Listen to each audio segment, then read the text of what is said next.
Bom, vamos direto ao ponto.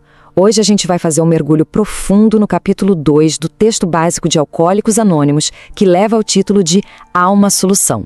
A nossa ideia aqui é investigar a fundo as raízes da recuperação que são descritas nesse documento histórico tão importante.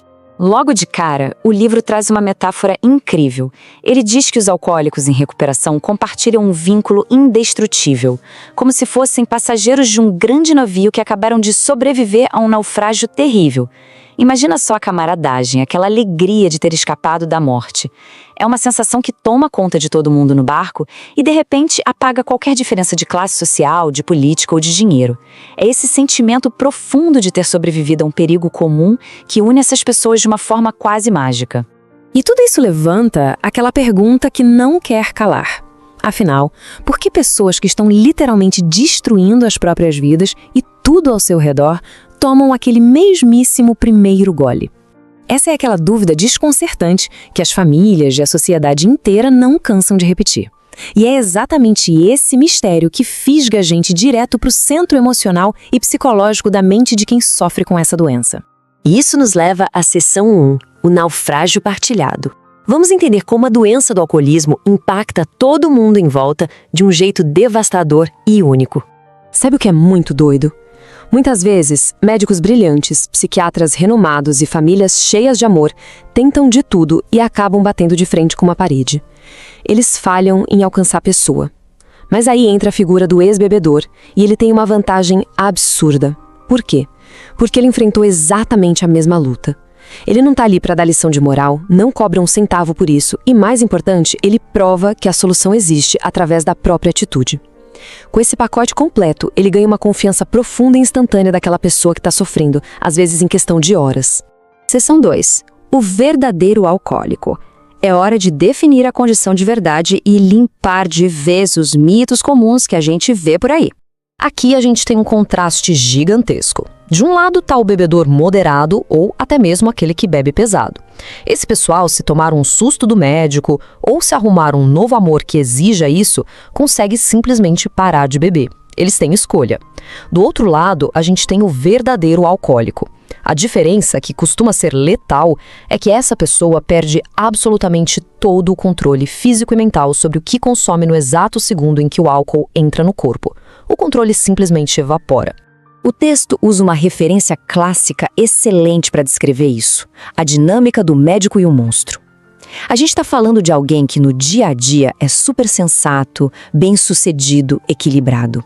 Mas, sob a influência da substância, a personalidade vira do avesso. A pessoa fica desonesta, extremamente egoísta e, muitas vezes, num nível antissocial bem perigoso. É uma tragédia de dupla personalidade instigada pelo álcool.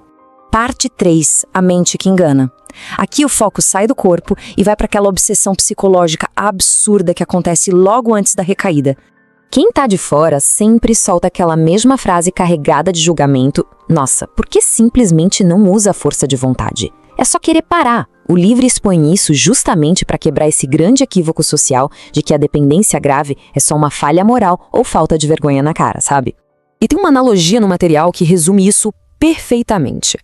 Eles dizem que as desculpas que o alcoólico dá para começar a beber de novo parecem a lógica de alguém que está com dor de cabeça e, para resolver, decide bater na própria cabeça com um martelo para anestesiar a dor. É uma imagem vívida, absurda, até meio cômica, mas que mostra certinho a falta de lógica total e a natureza autodestrutiva das justificativas que a mente cria. A grande questão é que o mecanismo de defesa pifou. Na hora da tentação, o alcoólico simplesmente não consegue lembrar do vexame, da dor e da humilhação que passou na semana anterior. É um apagão do instinto básico de proteção humana. Pense em alguém que insiste em colocar a mão num fogão quente, de novo e de novo. A famosa força de vontade nesse momento crítico literalmente deixou de existir. Seção 4. O veredito médico. Vamos dar uma olhada em um caso clínico histórico. Preste atenção na história desse empresário americano. O cara tinha muito sucesso, passou anos tentando tratamentos nos melhores hospitais dos Estados Unidos sem nenhum resultado. Aí, ele vai para a Europa se tratar com ninguém menos que o brilhante psiquiatra Dr. Carl Jung. Tudo parece dar super certo, o paciente fica com a saúde física e mental impecáveis, ganha um autoconhecimento enorme. E aí, do absoluto nada, ele tem uma recaída brutal e totalmente inexplicável. E é aí que o Dr. Jung solta uma verdadeira bomba. Ele vira para o paciente e diz: você tem a mente de um alcoólico crônico. Em toda a minha vida, eu nunca vi uma única recuperação num caso como o seu. Esse veredito, vindo de uma das maiores autoridades da ciência, deixa bem claro: de um ponto de vista puramente clínico e médico, a defesa contra o primeiro gole era considerada 100% sem esperança. Mas calma, porque é aqui que vem a grande virada de chave. O médico confessa que existe sim uma única exceção ao longo da história para esses casos clínicos: as experiências espirituais profundas. A gente está falando de fenômenos que causam uma mudança emocional tão maciça que todas aquelas ideias e atitudes que guiavam a pessoa antes são jogadas pela janela. É um verdadeiro reset, abrindo espaço para um sistema totalmente novo de ver a vida. O que nos traz direto para a quinta e última sessão, a solução espiritual, um paradigma inteiramente novo. O livro fala sobre ser catapultado para uma quarta dimensão da existência. É um estado totalmente novo onde a pessoa adquire a certeza absoluta de que uma força maior, ou o Criador, entrou na jogada, fazendo por ela aquilo que ela jamais conseguiria fazer sozinha. E tem um detalhe que é absolutamente crucial. O texto deixa claríssimo que essa solução não está amarrada a nenhum dogma ou religião específica. O que ela realmente pede é honestidade, a mente aberta e boa vontade.